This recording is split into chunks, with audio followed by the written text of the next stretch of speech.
প্রিয় বন্ধুরা, একটি বিরাট জঙ্গল ছিল আর সেখানে সব পশু পাখিরা বসবাস করত। কিন্তু হঠাৎ এই জঙ্গলে পশু পাখিদের মধ্যে একটি বিরাট সমস্যা দেখা দিল। কি সমস্যা দেখা দিল চলুন এই ভিডিওতে দেখতে থাকি। প্রিয় জঙ্গলের পশু পাখিগণ, তোমরা যারা এখানে উপস্থিত হয়েছো, হয়তো তোমরা জানো না আমি কি কারণে তোমাদের এখানে ডেকেছি। আমি ইদানিং ভালো করে লক্ষ্য করছি যে জঙ্গলে খাবার অনেক কমে যাচ্ছে, আর এভাবে চললে তো আমরা না খেয়ে মারা যাব। তাই আমাদের সিদ্ধান্ত নিতে হবে, আর এজন্যই তোমাদের সকলকে আমি ডেকেছি।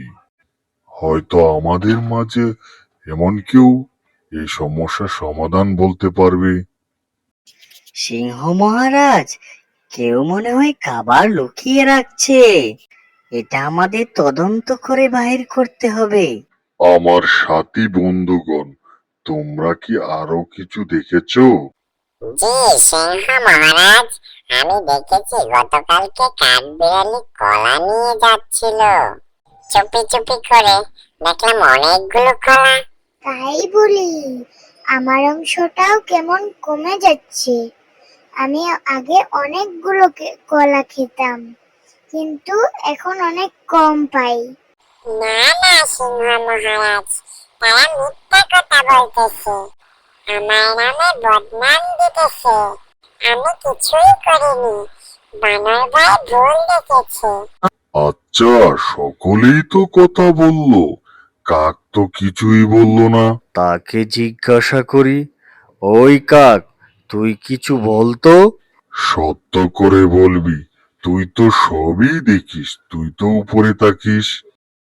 সিংহ মহারাজ, আপনাকে অনেক ধন্যবাদ আমাকে সত্যবাদী বলার জন্য।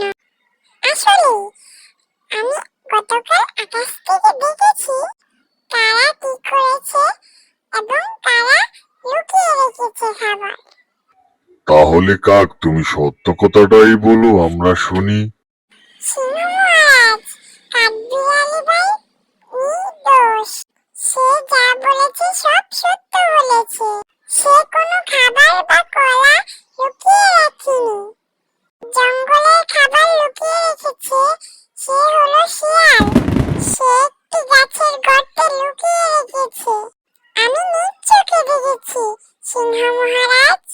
কিরে শিয়াল, তুই কেন মিথ্যা বললি আমার সাথে? তুই এমন ভাবে সাধু ভাবটা নিয়ে আসিস যেন ভাজা মাছটা উল্টে খেতে জানিস না।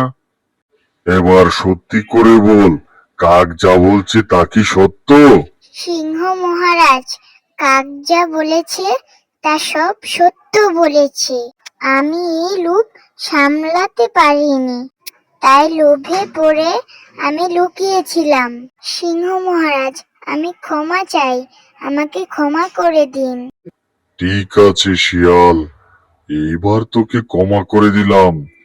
পরবর্তীতে যদি এরকম করিস তাহলে তোর আর ক্ষমা নেই, আর কেউ তোকে ক্ষমা করবে না। এইখানে যারা উপস্থিত আছো, তোমরা সবাই কান খুলে শুনে রাখো। সত্য গোপন করলে সবার ক্ষতি হয়, আর মিথ্যা সবকিছুকে ধ্বংস করে দেয়। আর আমাদের সৃষ্টিকর্তাও মিথ্যাকে পছন্দ করে না, মিথ্যাবাদীদেরকে ভালোবাসে না।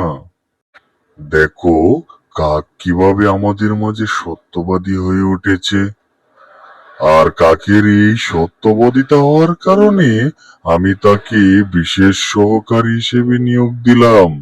আজ থেকে আমার বিশেষ সহকারী।